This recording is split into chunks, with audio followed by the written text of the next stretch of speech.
So one day when I was in the village, I asked if I could go down to watch them collect water. So we walked down into this little valley and I watched them feed down this rope that was connected to really this plastic cup, which is a milk jug that was chopped off, and they feed it down in the well and they pull it back up and haul that all the way up the hill to their homesteads, and they have to do that every single day.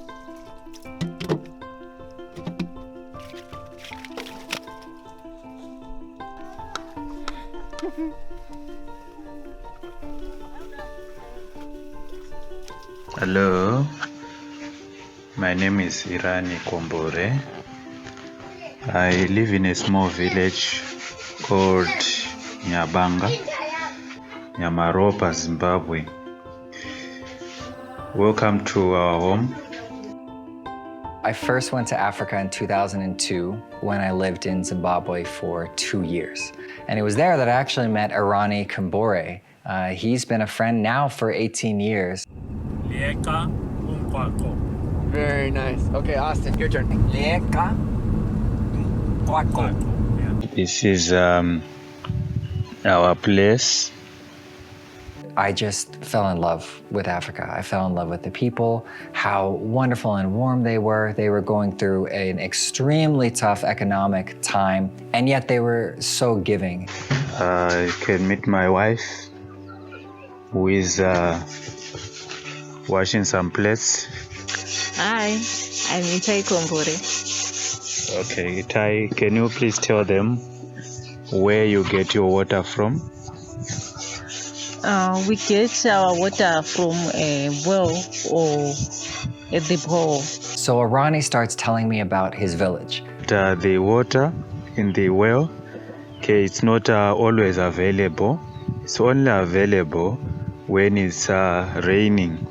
So this is the situation in Irani's village. The name of the village is Nyabanga village, and it's on the border of Mozambique in a really hilly, rural area of Zimbabwe. These villagers have to walk tremendous lengths to get water. Let's travel a little bit to the well. Let's hope my power will be enough.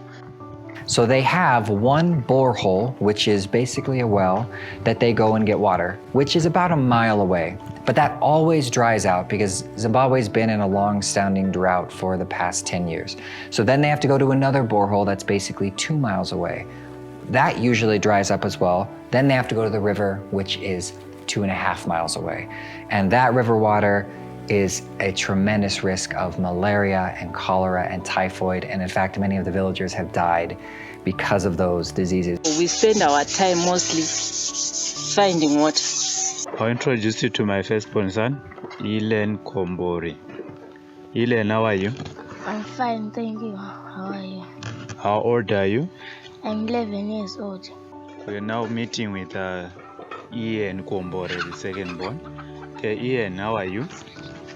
I'm fine. Okay, how old are you, Ian? 5 years old. It was not until I visited Irani's village that I knew that there was such a significant need for water, and the significant efforts that all of the villagers had to undertake to just get clean water. What are these containers for? These containers you are seeing here, what are they for, these ones? Water. Okay, so where do you get your water from? From bowl. Okay, is it only bore or you have another place where you get your water from? River. River, and where else? Wells.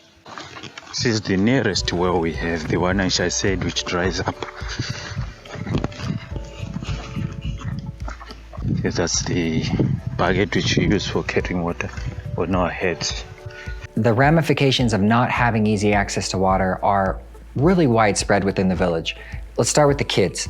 Often these school-aged children have to go get the water because the parents are doing other things to care for their family and to prepare food. So these kids often don't go to school, and their bodies are really taxed because they have to walk maybe 5 miles round trip to get water. And these are 25-liter containers of water, which are 55 pounds that these kids are carrying back to their house. But they need that water because it's for washing, it's for hygiene, it's for drinking, for the dishes and the laundry. This is our well. Okay, it's open here.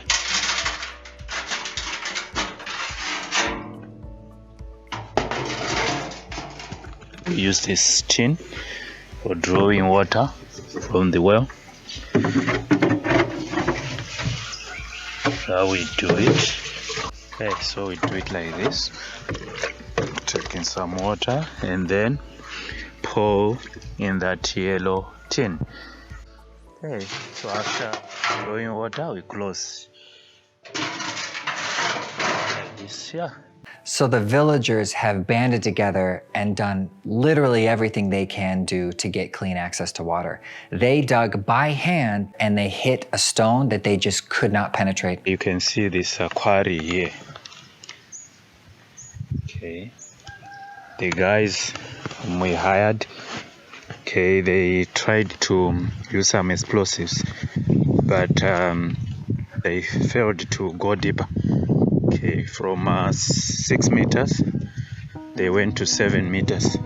It's a little bit better, not much. So they've known that they need a borehole drilled so that they can do a water well. The problem is that on average, each family in the village only brings in $25 a month.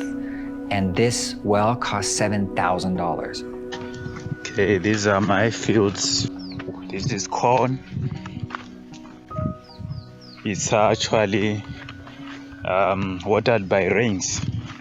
One of the other major effects of not having an abundant source of clean water is that men in the village often have to leave the village for work. Because if you don't have a consistent source of water, you can't raise crops and often animals, and therefore you can't support your family in the village. If we had some borehole water, okay, like we are planning to have, we can actually water and be able to produce throughout the year. Okay, here the fields are good for potato growing, they are good for vegetable growing. We also have got beans.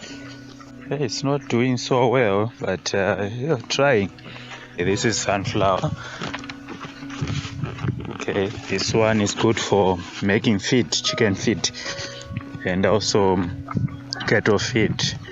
Okay, and even pigs, they eat this. And now we are in the sorghum field. We started it. Okay, it's not yet ready, but it's nearly there. By having a consistent source of clean water, you can irrigate and you can grow crops, and you can have these men live in the village, living with their wives and their children, and being able to support their families. And so I knew, after talking with Arani about all of these effects of not having clean, abundant water, that we had to get that in the village. We need a borehole to assist our community. Okay, we want to be self-reliant and also assist others. Also are planning to build a tank, okay, big tank, okay, and I also wanted to draw some water to our households, okay, to get some pipes so that we can have each family having a garden at home, and each family doing some irrigation at home. So what we've done is we have a drilling company that is going to be installing a water well in the village, and the cost is only $7,000. That means that these kids can go to school and not have to walk 5 miles round trip to gather water.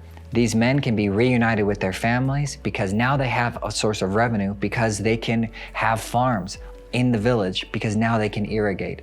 And for the entire village, the immune systems are going to be improved because they're going to have easy access to the clean water. They're going to be able to wash themselves and their dishes and their clothes as much as they need, and it's going to improve the overall health of the entire village. This is our plea. This is our prayer that we'll get something. Okay, we'll also be doing something here. We're not just sitting down. Okay, contributions will be coming in as we sell our beans, our sugar beans. It's not much though. Okay, but we can do it. Okay, I know we can. I know that with everyone's support, we can get to that 7,000. And this 7,000 literally transforms this entire village and the lives of everyone in it. Okay, so this is our plan, and also we are planning some other projects like fisheries. We want to do it, we want to produce our own fish in this area. We want to produce our own chicken, we want to produce our own goats, everything like that. Okay, so that we can be able to sustain our families, ourselves, and even those who are around us. He's going to be leading the charge on other initiatives we're going to do. We're going to be implementing a fish farm. We're going to be doing a starter pig farm for the village. We've built an early childhood development center. We're going to build a playground and a fence for the kids so they can be protected. So what is it that you like to say to those who are out there in the world? I want to say to you that we want to help to know how to drill our bore. If we do have anyone who can help us to have water nearby, I think it will be better for us, and we'll be able to cut our working hours. Thank you. Say hi to the world. Say hello. Bye-bye. Bye-bye. Okay. Virtually everyone in this village is doing everything that they can to succeed, but they just need a little bit of help here and they need a little bit of help there. And there's going to be a lot of projects that we're going to be doing for them in the future, and this water well is just the first. May God bless you all.